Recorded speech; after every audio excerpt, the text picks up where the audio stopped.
Herkese merhabalar, kanalıma hoş geldiniz. Bugün sizlere böyle gördüğünüz gibi şık, dekoratif amaçlı kullanabileceğiniz çiçeklerle geldim. Umarım sizlerin de beğenisini alır. Daha önce kanalıma abone olmadıysanız kanalıma abone olursanız çok sevinirim. Çiçeklerin yapımına geçmek istiyorum hemen. Yapım oldukça kolay.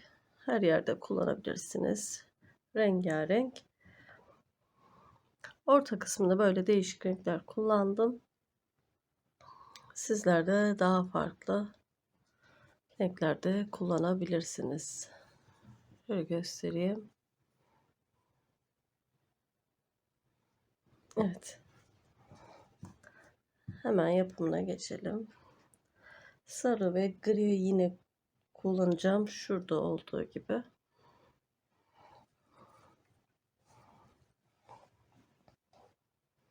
Sihirli halkayla başlıyoruz. Yuva oluşturup içine girip sık iğneler yapıyoruz.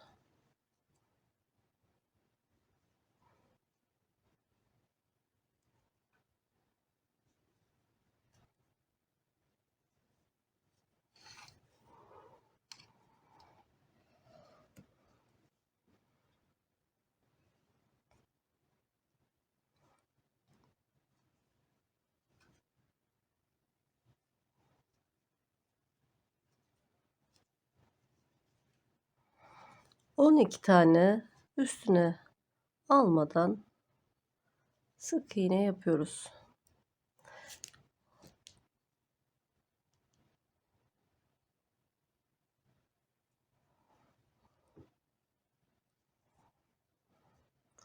İki, 4, 6, 8, 10,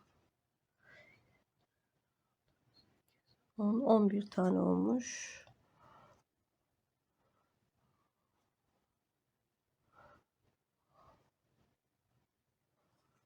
Evet, 12.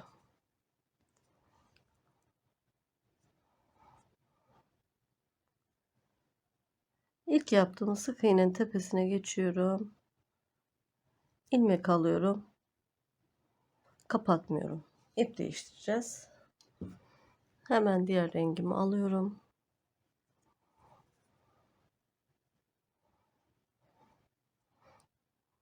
Kapatıyorum. 4 zincir çekiyorum. Şöyle iplerimde kalın olduğu için kalın ip kullandım. Siz istediğiniz ipi tercih edebilirsiniz. Kalın olduğu zaman yuva kısmı biraz açık kalabiliyor.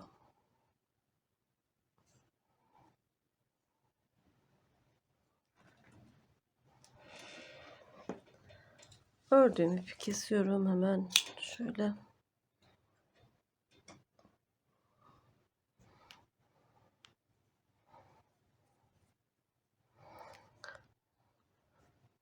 Dört zincir çekmiştik. Üzerine 2 defa doluyorum. Hemen battığımızın hemen yanındakine batıyorum. 1, 2, 3 çıkıyorum. 2 defa doluyorum. Aynı yere batıyorum. 1, 2, 3. 2 defa doluyorum. Tekrar aynı yere.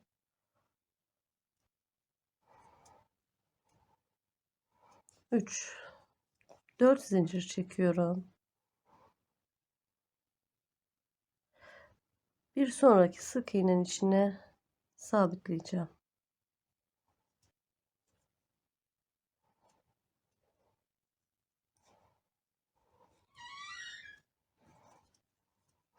Tekrar 4 zincir çekiyorum. Üzerine 2 defa doluyorum.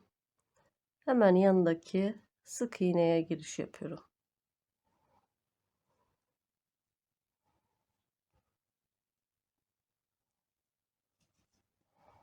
2 defa doluyorum. Aynı yere 2 defa doluyorum. Aynı yere 4 zincir çekiyorum. Bir sonrakine.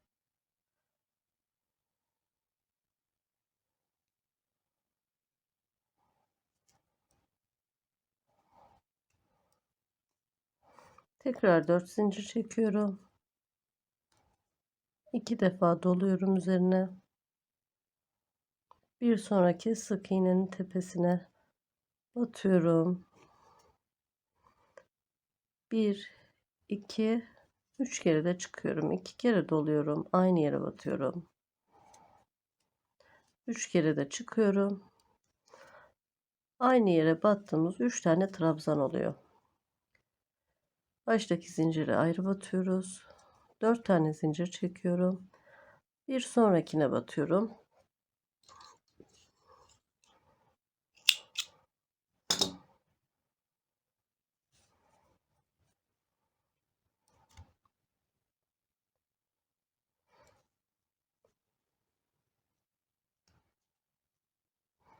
Sonraki sık iğneye battım. 4 zincir. 2 defa doluyorum. Bir sonrakine batarak 1 2 3 2 defa doladım. Aynı yere batarak 3 kere de çektiğim 3 tane trabzan yapıyorum. Baştaki ve sondaki zincirleri sayarsak toplamda 5 tane oluyor. 4 zincir, bir sonrakine batıyorum. Tekrar 4 zincir. Evet, bu şekilde 4 tane yaptık. 6 taneye bakın 2 4 6 tane yaprağı olana kadar devam edelim.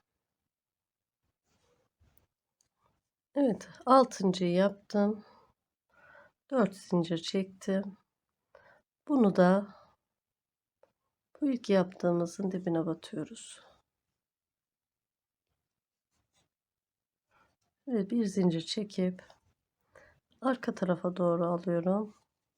Sıkılaştıracağım.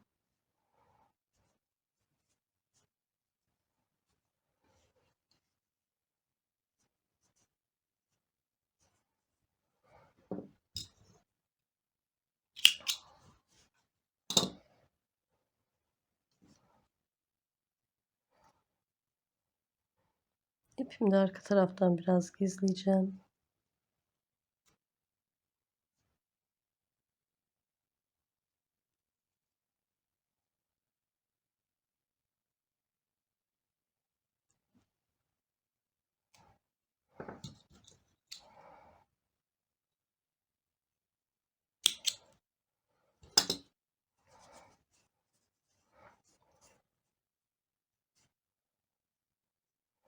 Şöyle elimizle biraz düzeltelim.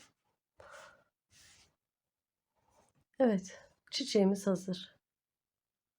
Umarım sizlerin de beğendiği bir video olur. Güzel günlerde kullanırsınız. Örecek olanlara da şimdiden kolay gelsin diyorum. Başka bir videoda görüşmek üzere. Hoşça kalın.